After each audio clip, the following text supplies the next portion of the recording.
Hi guys, welcome to another video by Optionables. My name is Saket and in this video we are going to talk about Zomato IPO.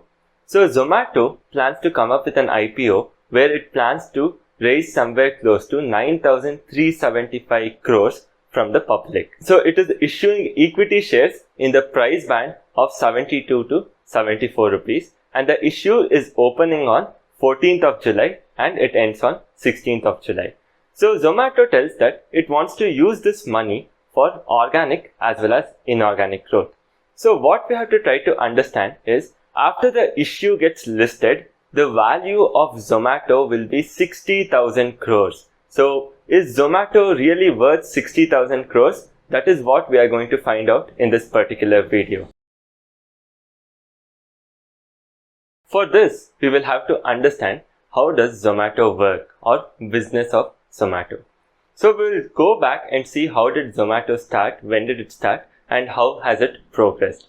If you go back to 2008, that's when Zomato started with Deependra Goyal as well as Pankaj Chadha. So it started as a food aggregator and later also entered into delivery business.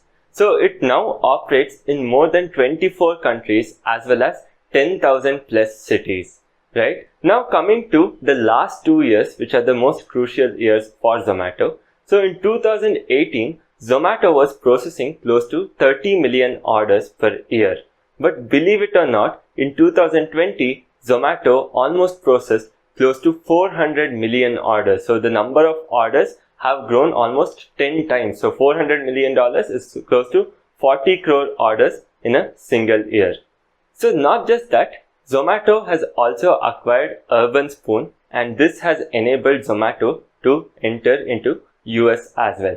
So all in all, Zomato is expanding very rapidly and it has huge potential for expansion also because when you look at the entire world, so in India, food delivery and grocery delivery only contributes to almost 9% of the total food market industry. Whereas in other countries, it almost aggregates to somewhere close to 30 to 40%. So considering this, there is still a huge growth potential behind Zomato and we will have to see how it actually turns out. But this is not sufficient for us to value the company at 60,000 crores. Does this actually justify the valuation? That is what we are going to find out by looking at the financials.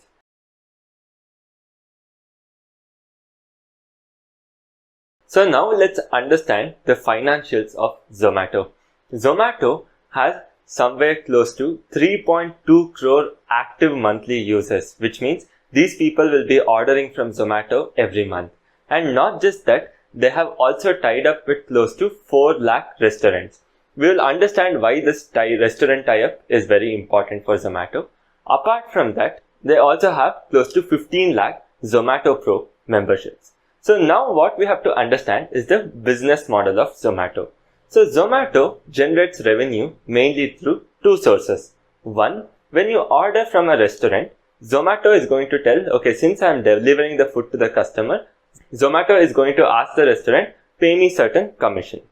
And apart from that, Zomato is also going to charge the end user or the customer certain delivery charges. So these two are the important revenues for Zomato. And among them, the most important is the commission which is received by the restaurants. So now let us understand how this is actually going to work, right? So now let's say you order an ice cream for 50 rupees from Zomato, right? And you also order a meal of 1000 rupees from Zomato. For Zomato, the charge to deliver this 1000 rupee or the 50 rupee ice cream is going to be the same because he has to go collect it and deliver it to your doorstep, which means the cost for delivering a 50 rupee ice cream and cost for delivering a 1000 rupee meal is the same. But what makes difference to Zomato is the actual order value. So since Zomato is taking certain commission on the order value, let's say you order 50 rupee ice cream and Zomato takes 20% cut, which means Zomato will only be getting 10 rupees and this is not enough for Zomato to meet its expenses. Whereas if you order something worth 1000 rupees and Zomato takes 20% cut out of that, which means Zomato will now be getting around 200 rupees, right? So this 200 rupees is now sufficient for Zomato, which means it is basically going to cover the cost of delivery. So it is not going to take 200 rupees for a person to go get the order and deliver it. So it is going to turn out to be a net positive for Zomato. That's the reason the order value is extremely important, and Zomato's average order value has shot up from 284 rupees to 400 rupees, which means it is a very good news because now people are ordering higher value worth goods or services from Zomato. So this is one good reason why Zomato can achieve positive economics moving ahead. But for that, the order value should continue to retain at the same level or should go higher. So there is a problem here. The problem is people believe that this was mainly due to the pandemic where people actually stayed at home.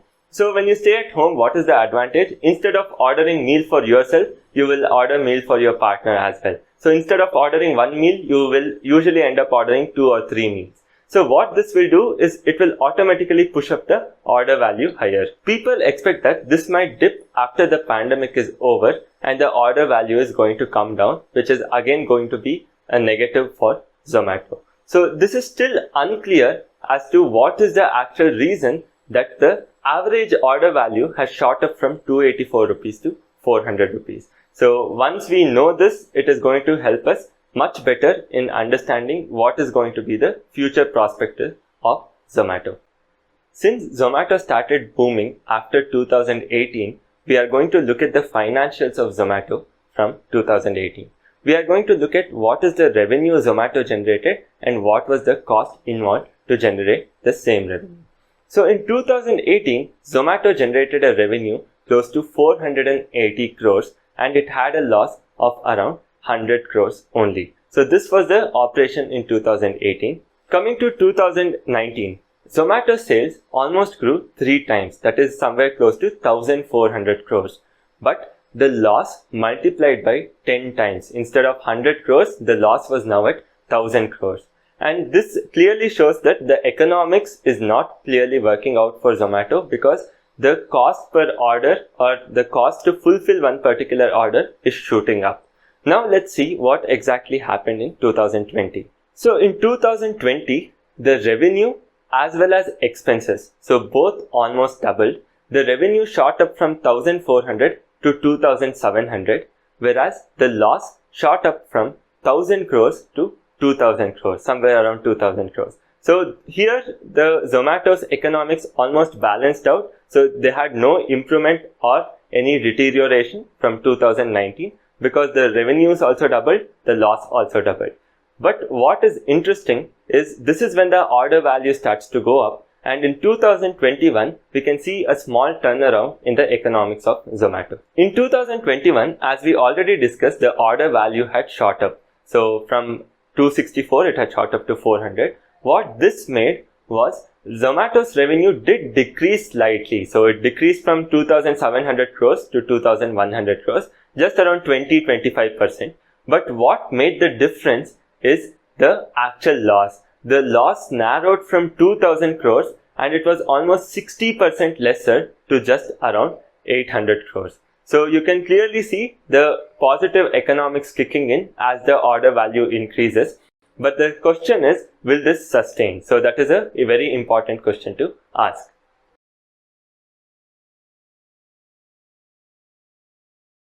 So now we come to the final part. Should you actually subscribe to this IPO?